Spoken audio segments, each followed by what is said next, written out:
doing? Oh, God.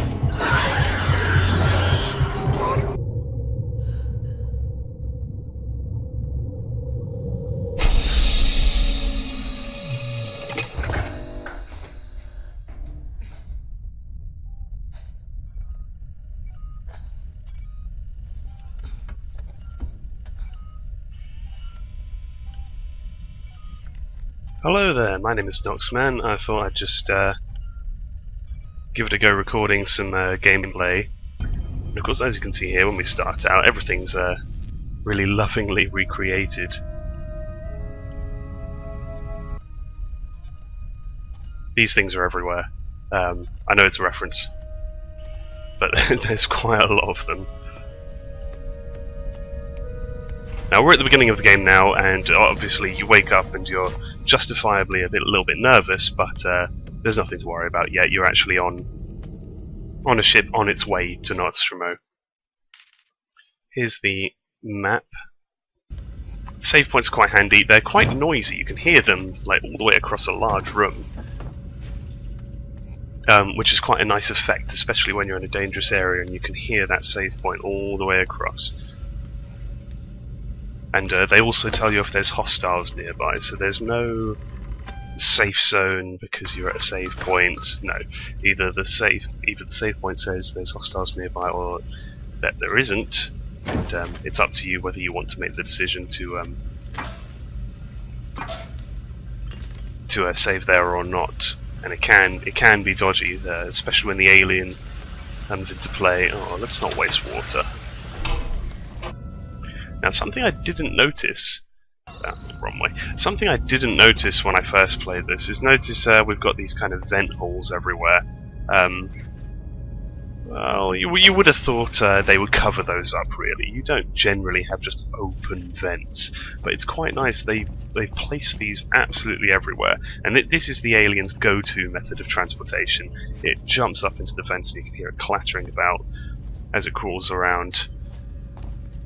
And that's the main way it gets about and drops down to the hallway. Sometimes, you know, you can see dripping coming out and it'll grab you and you'll die instantly. Oh, you can hear it dripping and everything. You got to be really careful, and they've placed these absolutely everywhere, which is really good design. Oh God, at least he only walks. Oh no!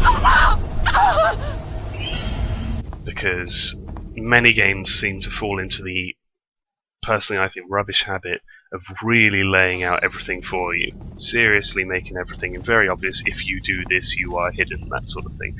This is a bit more ambiguous than that. Ah, Ripley.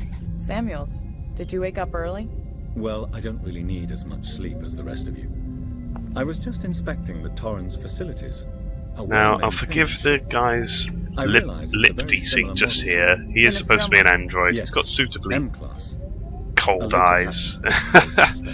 He does seem like one of the nice ones. Like this.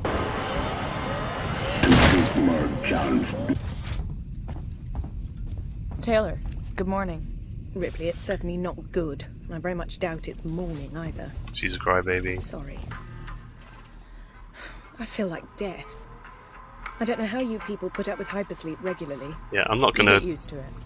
Read through all the logs or anything like that. As long as you look at them, they're recorded in a log in your map, which is quite useful. The first time I played through, there was a moment where I needed to remember a code to get through a door, and I'd forgotten it by the time I got to the door and the alien was walking about.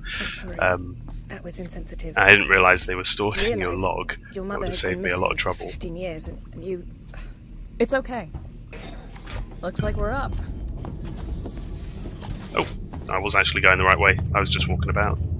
Definitely heavily reminiscent of the Nostromo, but brighter and more colourful. The Torrens is especially like, that was always an excellent visual effect, having the helmets on the back of the seats. So obviously, I suppose you could grab it in the event of decompression or something like that, but it just looks creepy. Is that right? That's what we're going to be auditing soon. It'll be huge outside the windows. But we're actually distant from it at the moment. Watch the approach on the monitors. Let's get our briefing document. Ooh. Why would we not watch the approach out of the massive windows?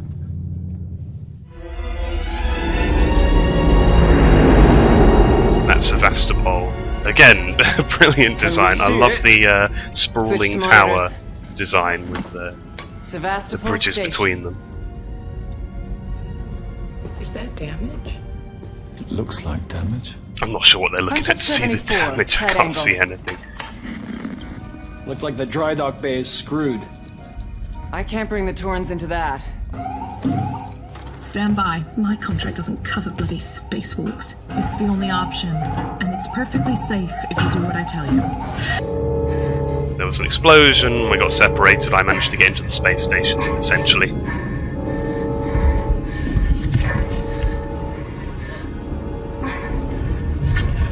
Now, your two colleagues do survive, although admittedly it's not clear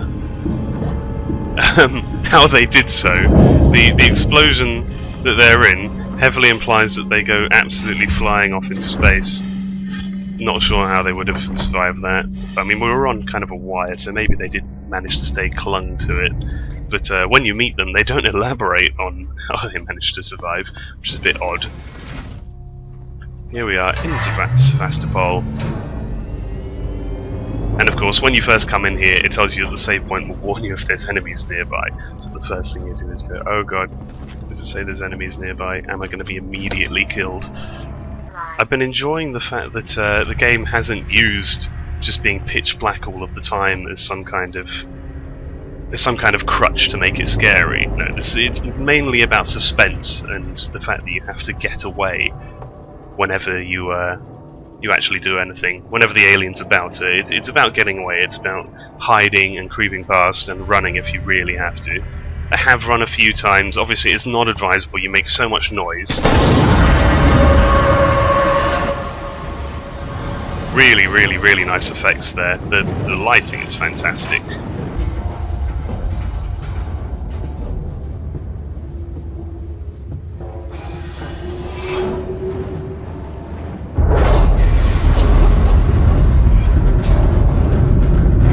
Still not sure crawling through a vent would have been my first choice. I know the fire's probably extremely hot, but I'm sure you could just kind of step around it or try and turn off the valve or something. Although again, turning off the valve would be a gameplay mechanic as opposed to something you do in actual life. It's kind of a bit dodgy to just leave that fire going on. Let's not worry about it then. So essentially the Sevastopol station is going out of business. Place was slowly becoming a dump. All the popular businesses had long since left. It seemed to be the home for like a couple of companies, and also supposed to be a tourist attraction. But it was just the place was falling apart. They had started the process of decommissioning, and anyone of any worth had already left.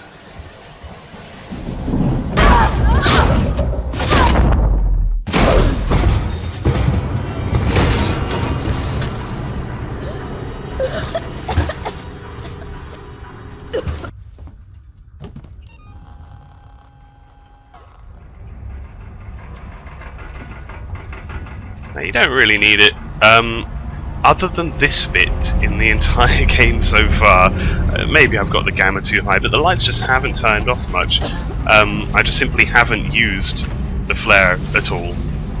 It's always seemed like a foolish thing to do to actually use the flare, walking along hiding an incredibly large come kill me torch. Let's just drop that there. Let's not worry about that. I mean, there's lights everywhere at the moment. I mean, obviously it's teaching you the gameplay mechanics. Now, when I first played this, I mean, the station does this whole it's falling apart completely thing, rumble, quite a lot. And then after a while it kind of stops and you don't really get it anymore. And at first I was a bit surprised at that, thinking, well, why isn't it still falling apart? But I guess the large explosion which you experience here is causing the whole place to be unstable. I mean, in space it would cause it to just wobble. And I suppose as it starts to even out, you're going to experience less rumbling, less wobbling. Now there is a field of view slider, which is just a... I mean, it's a shame that we have to thank developers these days for providing a field of view slider. There is a field of view slider. which is really nice. Although, in the first game ever that I would ever actually say this, I quite like the way your field of view goes very low when you climb up stuff, when you're using items, when you get a hacking tool for security doors and things like that. When you're using that, it does make it feel claustrophobic, but I am of the mind that if you set a field of view, if you're able to set a field of view, the game should not change it for you, ever. Because there are...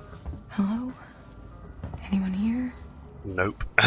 There are very legitimate reasons for many people as to why they want a higher field of view than developers tend to give you.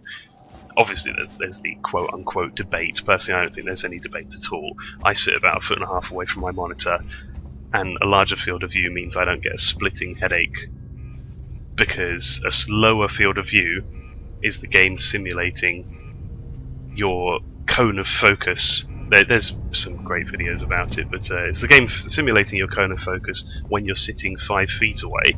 When I'm sitting a foot away from my monitor, my cone of focus is focused much more in the center of the screen, so a higher field of view needs to be there to simulate my peripheral vision. And again, when you're saving, you can look around. Although if you were looking around worried about danger whilst you're saving the game, I'd say it's probably not the best place to save the game.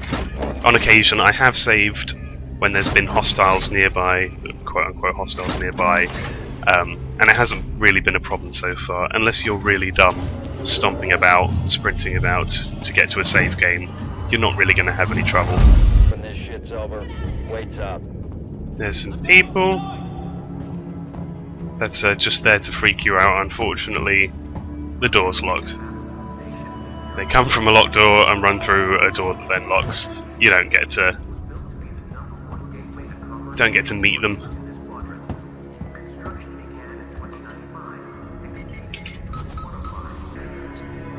Here's the crafting system. So you can collect a certain amount of each item. I found this system to be perhaps a teensy bit video gamey, given the kind of tone of the game. Got this kind of strange overlay UI.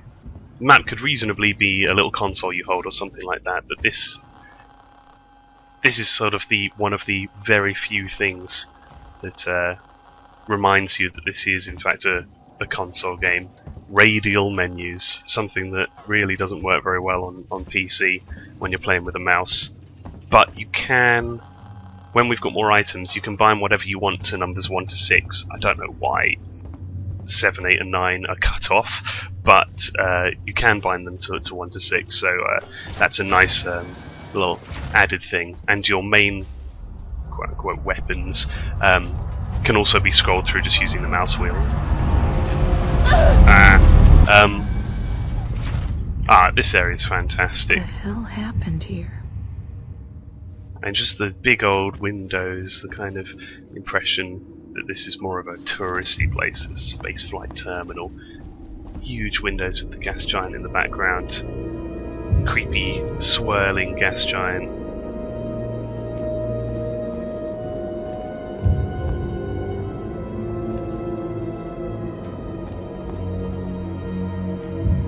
With everything saying it's cancelled, so it's not even like things ended in a hurry. No, everything was already cancelled. There's nothing coming for you.